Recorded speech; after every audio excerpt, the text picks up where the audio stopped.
చెట్లేసి 100 చెట్లలో 99 చెట్లు నువ్వు తినకు, ఒక చెట్టు ఫలమే తినంటే అప్పుడను ఏమని? ఆదాముకు దేవుడు ఫ్రీడమ్ ఇవ్వలేదండి. ఆదాముకు దేవుడు స్వతంత్రం ఇవ్వలేదంటే 99 చెట్లు పళ్ళు ముట్టుకోవద్దని చెప్పలా, తినొద్దని చెప్పలేదు. ఆయన తినొద్దన్నది ఒకే ఒక్కటే, ఒక చెట్టు ఫలం తినకు అన్నాడు. స్వతంత్రం అంటే, ఫ్రీడమ్ అంటే తిరగొద్దు, మీ ఇష్టం వచ్చినట్టు ఉండిపోండి, ఇష్టం వచ్చినట్టు బలాదూరు కొట్టండి, అది కాదు ఫ్రీడమ్ అంటే.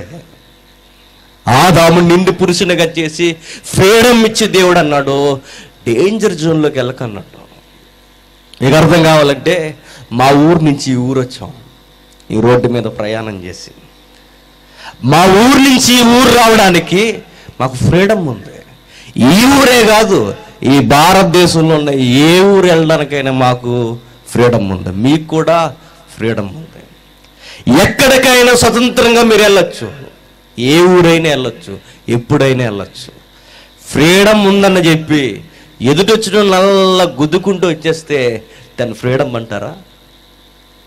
దాని హద్దులు మీరడం అంటారు. దాన్ని ఫ్రీడమ్ ఉందని చెప్పి రోడ్లో నా ఇష్టం వచ్చినట్టు బండి తోలుకుని వచ్చి హ్యాండిల్ వదిలేయడం దాన్ని ఫ్రీడమ్ అంటారా?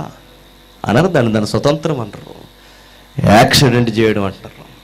ఆదామును కూడా ఏమన్నాడంటే, ఫ్రీడమ్గా ఉండు, నీకు నచ్చిన ఫలములన్నీ తిను, కానీ యాక్సిడెంట్ చేయకు.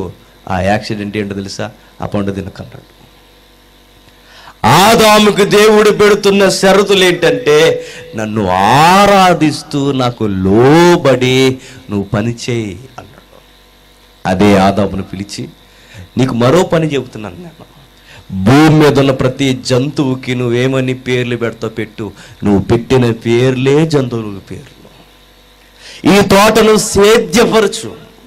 మీకు అర్థం కావాలి ఆ లైన్స్.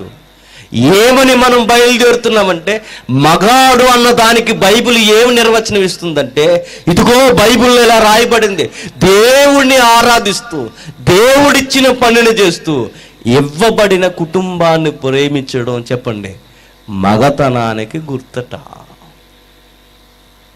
ఇప్పుడు చెప్పండి, కాళ్ళు ఎగరేసేసి హ్యాండ్లు వదిలేసి రోడ్డు మీద అడ్డగోలుగా తిరిగేసి కనిపించిన ప్రతి ఆడపిల్లని ఏడ్పిస్తూ ఏ పని చేయకుండా పడ్డలా పెరిగి అడ్డదిడ్డంగా తిరుగుతున్న వాడిని, పని చేయని వాడిని బైబిల్ ఏముందో తెలుసా?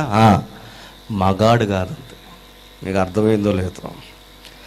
ఆదాముని మగాడుగా దేవుడు డిజైన్ చేశాడు. మ్యాన్హుడ్ అన్నదానికి డెఫినేషన్ ఏంటంటే, పని చేయి, ఏదో ఒక పని చేయి. పురుషత్వానికి నిర్వచనం ఏంటంటే, కష్టపడి పని చేయాలి.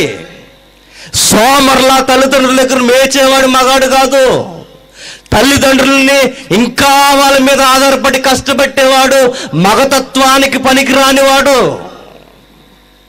చదువుకోవాలి, కష్టపడాలి, చేతికొచ్చిన పనిని ఏమాత్రం లోపం లేకుండా కష్టపడి పని చేయాలి. బైబిల్ సవాల్ చేస్తున్న మాట ఏంటో తెలుసా? కష్టపడిన వాడు తినడానికి అర్హత లేనడంది బైబిల్. పొగరికి ఏమాత్రం తక్కువ పడదండి. నువ్వు ఏ రూపాయి సంపాదించావని సిగ్గు లేకుండా మీ నాన్న సంపాదిస్తే తింటున్నావు, దేనికి నీకు పౌరుషం? ఇప్పటికీ నీ బట్టలు మీ అమ్మ ఉతికితే కానీ నీకు దిక్కు లేదు, దేనికి నీకు పౌరుషం?